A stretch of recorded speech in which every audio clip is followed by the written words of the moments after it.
Welcome to quality cuisine by Ayesha ji. तो आज मैं आपके साथ शेयर करें बहुत ही चटपटा और टेस्टी से रायते की रेसिपी।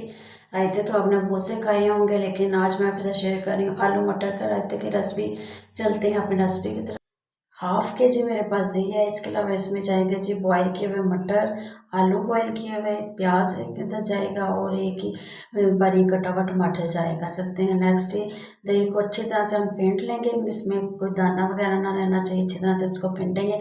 साथ इसमें 1 चम्मच मैंने शुगर शामिल कर दिया, चीनी इसमें शामिल करके इसको अच्छी तरह से फेंट लेंगे, मिक्स कर लेंगे। इससे जो है दही मीठा नहीं होगा, लेकिन दही जितना भी मीठा हो इसमें एक जो है खटास रहती है वो इसको ख़त्म करेगा। बाकी जी इसमें शामिल करेंगे जी आलू, प्याज और मटर इसमें शामिल करेंगे। आलू और मटर जो मैंने हाफ हाफ कप लिए थे। एक दरमियानी साइज़ का बारीक कटा हुआ प्याज और एक ही मैंने इसमें टमाटर शामिल किया है। एक बारीक कटे इसमें मैंने हरी मिर्च के शामिल कर दी थी। बाकी मसालों में 1 टीस्पून इसमें नमक शामिल किया है, 1 टीस्पून में से चाट मसाला शामिल किया और 2 से 3 चुटकी मैंने इसमें काली मिर्च का शामिल किया। इसको अच्छी तरह से जो है मिक्स कर लेंगे।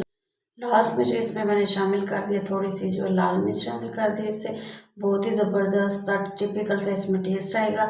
मसाले जितने भी मैंने शामिल किए हैं आप अपने टेस्ट के हिसाब से कम या ज़्यादा कर सकते हैं। ये देखिए मज़ेदार सा क्रीमी सा जो हमारा रायता जो है रेडी हो गया। किसी भी दस्तरखान की शान को बढ़ा सकते हैं। अभी आप किसी भी सब्ज़ी किसी भी किस्म के सालन के साथ खा सकते हैं, चाहे सालन हो, चावल हो, बॉयल चावल हो, चिकन वाले चावल हो या बिरयानी हो, किसी भी जो है सब्ज़ी के साथ आप दस्तरखान की ये शान को बढ़ा सकते हैं। आप खा सकते हैं, बनाएं, खाएं, एंजॉय करें। वीडियो को लाइक शेयर और चैनल को सब्सक्राइब करना ना भूलिएगा। Thank you.